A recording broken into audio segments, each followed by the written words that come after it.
मैं उन वाल्मीकि मुनि के चरण कमलों की वंदना करता हूँ जिन्होंने रामायण की रचना की है, जो खर राक्षस सहित होने पर भी खर कठोर से विपरीत बड़ी कोमल और सुंदर है, तथा जो दूषण राक्षस सहित होने पर भी दूषण अर्थात दोष से रहित है। मैं चारों वेदों की वंदना करता हूँ जो संसार समुद्र के पार होने के लिए जहाज के समान है, तथा जिन्हें श्री रघुनाथ जी का निर्मल यश वर्णन करते स्वप्न में भी खेद थकावट नहीं होता। मैं ब्रह्मा जी के चरण रज की वंदना करता हूँ जिन्होंने भवसागर बनाया है, जहाँ से एक ओर संतरूपी अमृत चंद्रमा और कामधेनु निकले और दूसरी ओर दुष्ट मनुष्य रूपी विष और मदिरा उत्पन्न हुए।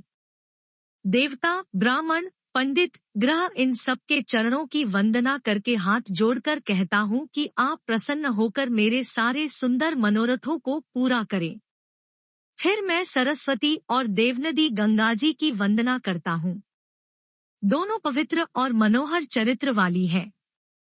एक गंगा जी स्नान करने और जल पीने से पापों को हरती है, और दूसरी सरस्वती जी गुण और यश कहने और सुनने से अज्ञान का नाश कर देती है।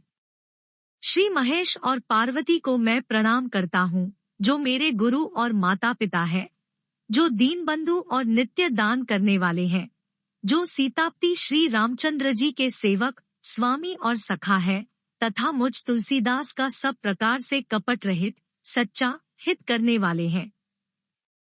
जिन शिव पार्वती ने कलयुग को देखकर जगत के हित के लिए शाबर मंत्र समूह की रचना की, जिन मंत्रों के अक्षर बेमेल हैं, जिनका न कोई ठीक अर्थ होता है और न जप ही होता है, तथापि श्री शिवजी के प्रताप से जिनका प्रभाव प्रत्यक्ष है, वे उमापति शिवजी मुझ पर प्रसन्न होकर श्री राम जी की इस कथा को आनंद और मंगल की मूल उत्पन्न करने वाली बनाएंगे।